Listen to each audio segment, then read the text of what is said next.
all right. Good morning, world. We are here July 8th, 2025, and we're here in the Republic of South Africa. And the town is actually Alberton in the East Rand region of South Africa. And first, pleasure to congratulate Thank you, Dan. Kenny. I've heard so much about you, Kenny.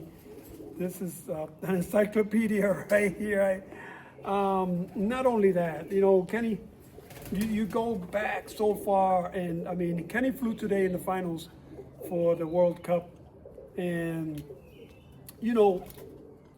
everybody knows that Kenny, and it's funny, we were talking today, and it's like, Kenny, okay, you have not won a World Cup. No. It's qualified multiple times, and it's just one of those things that they joke about with Kenny. But I'm going to mention really quick with Sean Overfield. They joked about that in 2023, how he always placed like second and third, and he just never won with the European Cup. And that year he won it, and he always said that Eric Layla was the reason, because every time Eric Layla showed up, he never won it, but Eric Layla was there, and he won it. And he won it. So whatever, he thought it was a curse, it wasn't. I know Kenny Tommy, I will say, is going to one day win that World Cup. Today it wasn't, this year wasn't, but he's got the knowledge, he's got the birds, but we want to hear from Kenny because, again, Kenny goes way back, guys, way back, and he knows. I mean, we're going to talk about Shriver, but he's going to touch on that, not, only because, guys, this is history, and it's kind of can get emotional quick because this is our passion, and we'll try not to make that happen. But Kenny, so tell us, even when you started with rollers, Like everyone else, we were just about in our teens, early teens, started with birds, going and collect birds, and on the bicycle put the belt on and put them all in here. Oh yeah. You get home and one is dead. Heat it up. Yeah, just heat it smash. up. Yeah, but yeah, got birds for a couple of decades now, and the Birmingham rollers in South Africa took off in 1973. Prior to 73, there was no standard. We flew long distance rollers, hardly any competitions. But in 1973, we had about 5 years. And just to clarify, long distance, you meant more for just that? Kept like 5 seconds and yes. 6 seconds, more like a down roller, roll down, and that was the norm of the day back then, because we knew no better. We didn't have mentors to teach us about the quality that we fly today, the Birmingham quality. Back then it wasn't. So in 73 it took off. And we had 5 guys that went to the UK, and they brought birds in from Ollie Harris, from Burr Barrett, from Bob Brown, Ernie Stratford, another bloke, Terry Killick. Len Harris is another bloke. Those are the timers of yesteryear, man, that we had their birds here. But everything changed in 1999 when we got accepted into the World Cup to become part of the World Cup body. Big day, big day. year. And even with those birds from the old timers, we selected for individual rolling because we used the clickers. And when we started with World Cup, we couldn't even get a 5 break. It was now a new thing for us to fly birds that roll simultaneously, 5 or more, and we battled to get the 5. So that's when the changes started with us. Okay, I started a bit earlier than 98. In 91, 92, I started with the American birds, going back to the Clona birds from a very good friend of mine, David Kowalski. I got all the birds from him. He penned some birds, some were Joe Borges lines, Bruce Cooper's in there, J. Leroy Smith in there. But mostly one of the few that had went back to America to get them versus, folks from America getting from the England. So that's good to hear. And those were top quality spinners, unbelievable.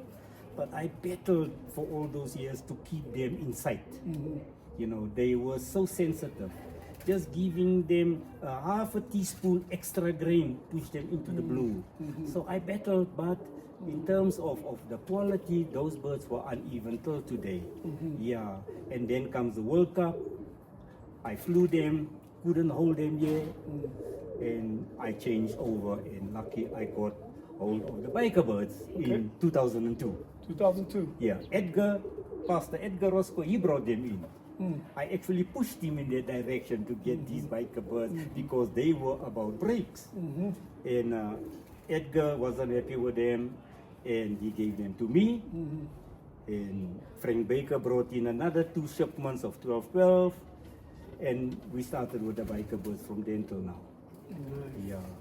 Wow, so that's where your biker till today Till today, have 22 been. years. 22. That's, I think, the longest besides biker maybe himself. I don't know. Yeah. That has had him. So wow. So you've worked magic with these birds again. Only on fly day is where it's been a little tricky. But beautiful lofts here. And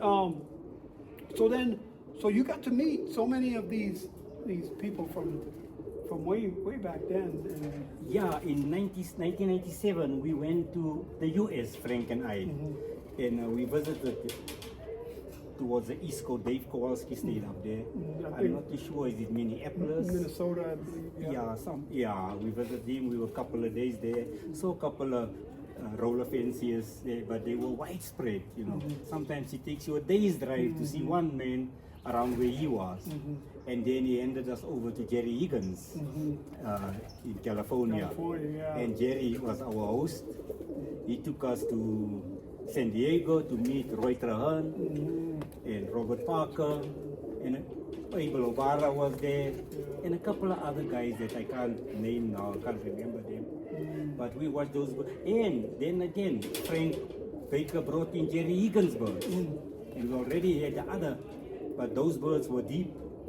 And we did well with them, but we couldn't fly them with that depth where we live. If you can see, you see we have cement roofs, cement yards. There's no room for those birds. And unfortunately, we had to phase them out as well.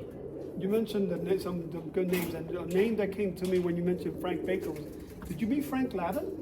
No, sir. You didn't mention, okay. We didn't talk about him earlier, but I didn't see those big blokes like Frank Levin, Norm Reed, Rick Mee, Tom Decker. I met him here when he was in South Africa. Yeah, but we were in Jerry's hands, so we didn't know those days who are the big guns over there. No, those were big guns. I mean, Yes. there's a lot of big guns out there. Yeah. And just like, I'm honored to meet a lot of you here. When Frank Baker was here earlier, I didn't know, and I was like, you know what I mean? And here you are talking about him. So this is awesome. So, okay, so your family of birds now, there's a lot of knowledge here. So do you consider your birds on the medium side? So, and what do you? Yeah, when we got them, they were on the 8-inch mark size, Okay. from chest to tail. But I applied my knowledge in bringing them smaller and smaller until I had them to where I am now. Nice medium ends, 7-inch ends.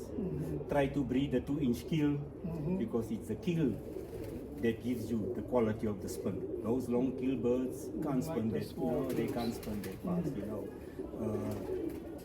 The traits of a Birmingham roller needs to be all in place in order for that bird to execute the roll correctly. If birds roll bad, some of the traits are not in place because a bird is spinning without an axle. I call that the autosomal force, the outward thrust of the body when it goes into that spin, the rapid beating of the wings, to excel the roll. Yeah, if you have big wings, they can't do it that fast. They can't because the spread of the wing is too far. Because I think one up and down stroke gives you one revolution. So you can imagine those wings beating without seeing them. Yes. So you mentioned that the beat of revolution, and I apologize if you probably know this answer anyway, but I didn't mention or prepare this with you. But how many revolutions do you think it takes before the bird rolls 10 feet? Is there, I mean, yeah, that's another whole deep. The best of the best. Best of the best, maybe 16 revolutions per second. You know, but that's not the best of the best. Yeah, if you get maybe 20, 23 revolutions per second, not bad. It's animals. That's the You whole know, birds is not a watch. That's to be accurate. You know, some days they roll top quality, Yes. and some days they roll like bums. That's a whole nother study. So now continuing on with that. So if you have I just lost my brain train of thought there. So I was going to talk about the Revolutions. the revolutions, not the revolutions, the size. speed, the size, but we're gonna go past that and we'll come back. So as you continue to get your birds into form, so when you had those birds that were flying, how do you get them to fly at that perfect height that they were flying? I mean, if you get some birds that are flying, you know, skying out, was it the family? What about the feed? Can it get a bird that is skying out, maybe, or is that a set family, do you think? You know what I mean? Any family can fly high. Yeah, It's what you feed them. okay.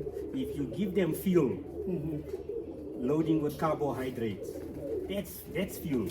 That's no protein, and that will sky out the birds, you know. But you need to balance your feeds. But what I do when I start to train my young birds, I call it preschool. Before you go to school, you get trained at home, potty trained, don't wee-wee in the bed. Now with the young birds, my preschool training is very, very sincere because it's what you teach them in the beginning that they will be what you see.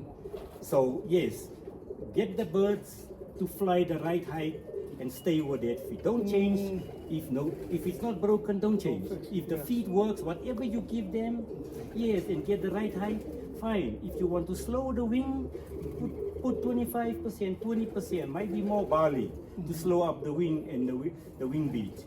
You know, the slower the kid flies, the more they will break.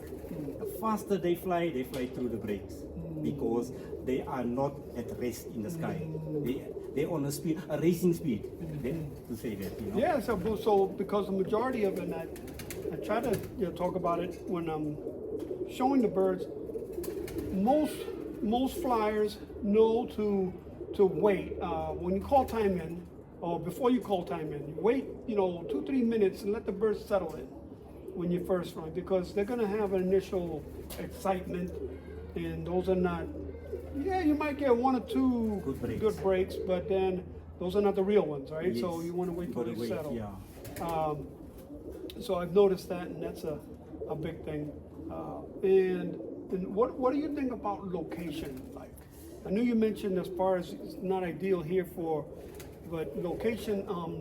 Somebody say they live by a mountain, or the elevation here versus Elevation down there. Yeah, North America. location I think is the number one key point when flying Birminghams. You need the right location, and you will only find the right location when you stay there and fly them. It might look good from outside before you buy the house, but once you start, I thought I was going to fly good. Birds must fly there. Yeah. Now they fly there, they fly there. Yeah. Too low when there's a breeze on the hill. Last year also, a stronger breeze than today. Good. Now, I just thought about what the question was. I knew it would come back. So, because we was talking about the flapping of the wings, and the roll, Yeah. tails. Yes. Sometimes we were talking about it in a few flies. When the birds are flying, and you know that your birds they're solid spinners. One day they roll not like they're homers, but they fly through the brakes. They just they even lift like they're going to and continue.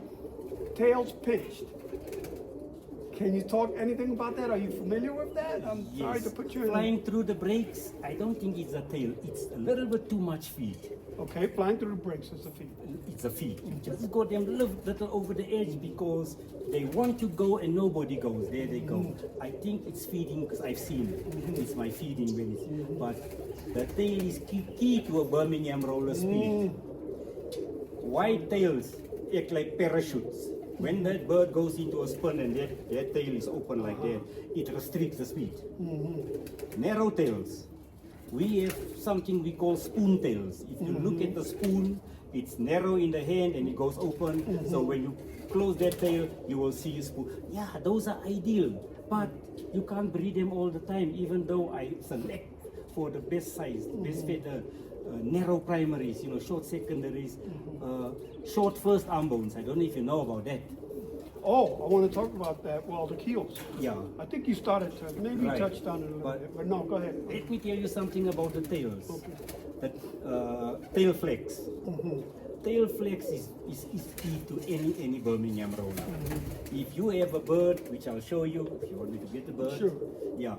Tail flex is when you hold the bird upside down and you bend the tail. That tail must be flexible, that come as close as possible to the back of the Birmingham tail. Because you're holding the side. Comes where the tail hits the back, you have a triangle between the neck and the tail. That triangle in speed becomes a solid circle. But if the tail has got a 45-degree flex, then you have a hole that's like that. Some are like that. Some are almost close. But those that are quite close, that tail, I call it flex 1. Yeah, 1.5, a little bit open, 2, trash. But those 1.5, you can work with them, with the flexibility of the tail. Also, some birds that are big and a lot of feather, the tail cushion prohibits the tail to bend to the head. The tail cushion. Which It part is the is rump. that? The rump, The yeah. rump. The cushion, so Yeah. it doesn't allow Where the tail is, where the pull hinge, back, yes. where the hinge of the tail is. If that cushion has got thick feather, that tail can't come. It restricts the tail to bend. That's why when you breed birds with less feather, it's much easier for the bird to bend that tail when it goes into the spin. And you know that the tail bend, and I don't know if it, I don't, you of course met Eldon Cheney.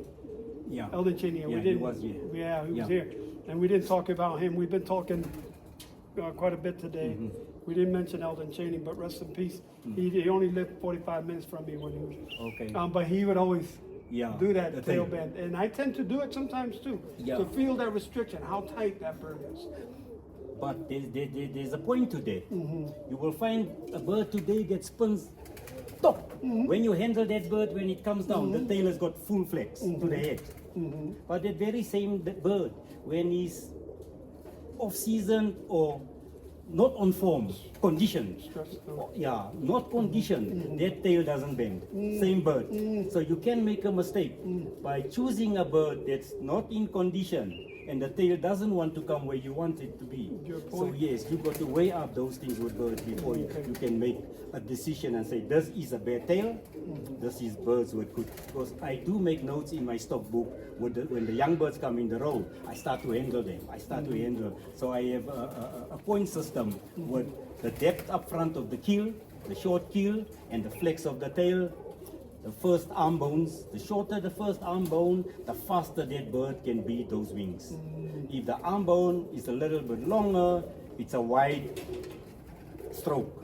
It's a wide, and wide strokes are slower than a bird with a short arm bone that can do that. Those are the things, but it's all science.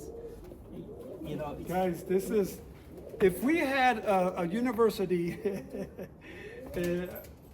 he would be our historian, or not historian only, but our professor. So this is awesome. So, okay, do we want to grab a bird maybe and, Yes. and take a look? We're going to bring it here or move the camera? I will come to you. Okay. I will come to you. This is top stuff, guys. Here with Kenny, Tommy, and he knows his stuff, huh? Honored to meet this man, and yeah, we're gonna keep learning, guys. Do me a favor, take your finger and Yep. and play with that tail. Okay, she's resisting now. Yeah. She's resisting. Okay, let's do this with her.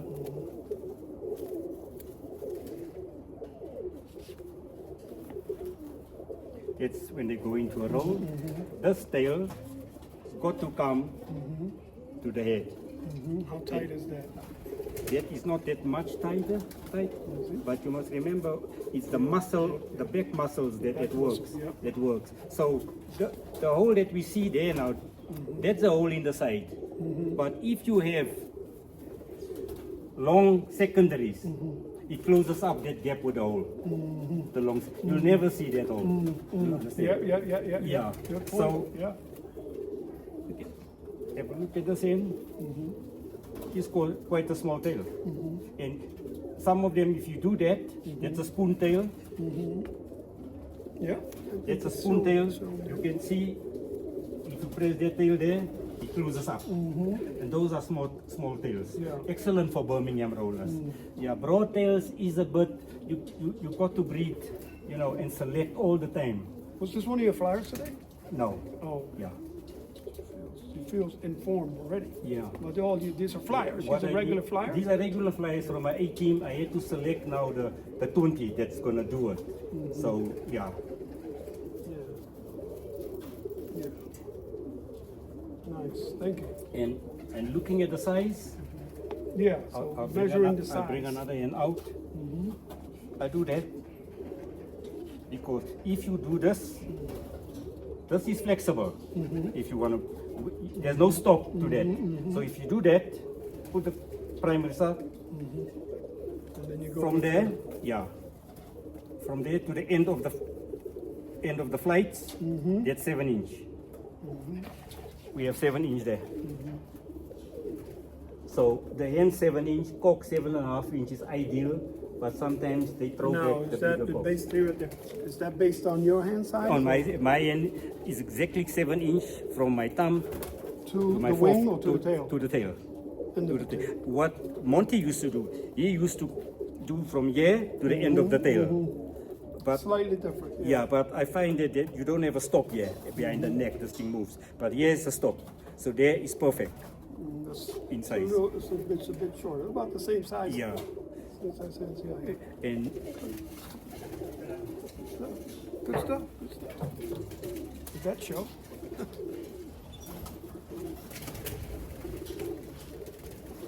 Good stuff. Here again in Republic of South Africa, Alberton, East Rand region with Kenny Tom. if you really want to measure birds up, you can take 2 birds, same angle, and look at those tails, Exactly. same size. So, but this is a 22-year-old family I've been selecting, so there's not much. But sometimes you will get It's like the they're 1/2 inch, I mean, a difference. But you need to work on that 1/2 inch to bring them down to the 7 inch mark.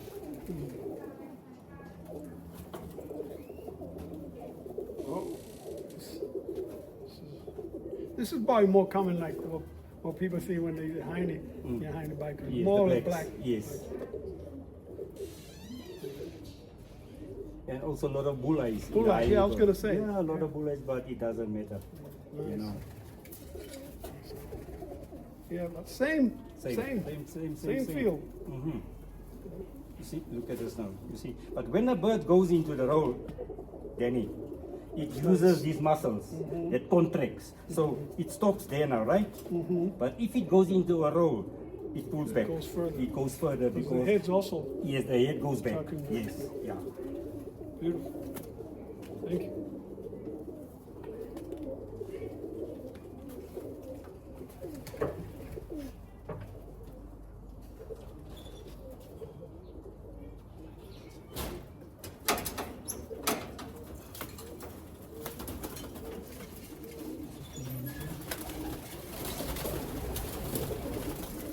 Look, the birds normally go straight into their spots. So ready for release. You see- You want me to put them up? No, I was just saying that they go from the kit box. Okay. You have them, trained, just like you were mentioning earlier. You have them trained since young, when they come out of there, to go straight in there. Yes, and when they Not, you're not running around chasing them to go in there. no, they know the kit box. Yeah. They know And where now, they belong. That's a good question, good point. So, do you train them to put feed in here, so then when they come out of there, they go straight in here. Yes. You know what I mean? That's as a young, that's what you. That's what I did. Yeah, Preschool, you get that. You know, Preschool, to chase birds all over, you know, it's sickening. Man. Yeah. I don't like that. Yeah. All of And then them. from in here, you might put some little bit of seeds inside the No. kid box on the. Nothing. Or do you feed them on the ground? No, I feed them there. Here, always. I can feed easy 30 birds in the slide because I can stand and watch the birds. You see? And they're calm. Yeah, stand and watch. This was one of the hens this morning. Look at the tail. The red. She took a knock. Oh yeah, she did. She Yeah, took yeah. a knock, you know, because they were over rooftops. Yeah, yeah. These are the leftover hens of the 18, but I will put all the birds back together again from today and prepare for the legends. Yes. So we'll take. Okay, so then we've taken it. You know, so clean. I seen your poop, and it's like solid, good looking stuff. This is your loft here, nice. So you got 3 This is kit my boxes. this is my kit loft. Yes. I'm gonna change later in the year, and I'm gonna bring it down like Austin's. I'm gonna have 4 in here. Oh, okay. Yeah, from the floor up. These measurements come from the Pensum book of 57, 58, where Joe Hein gives you the measurements of his kit boxes. So this is 1 square meter, okay, kit boxes. But I think now I want to change them, Make a little taller. make them taller, put the trays in at the bottom, and no perches on the sides, only perches at the back. So those birds know their positions.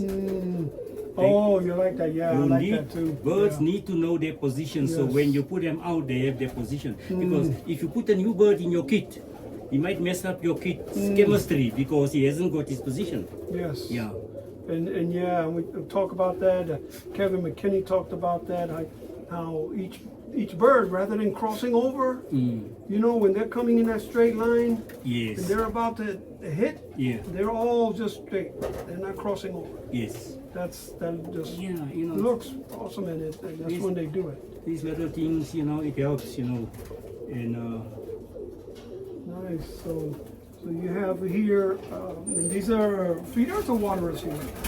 those are water, but I don't use it in winter. Okay. I feed them in the evening. I water them in the evening, and I'm done with the birds on next evening. And the water stays, or No. Oh, you don't even. After they ate, After they ate and they put the water drink? down. Yeah. 10 minutes is sufficient. Away with the water. Once you start doing it, the birds will know to drink. Yeah. This is also a nice small hen, Kenny. Oh yeah. Yeah, you see.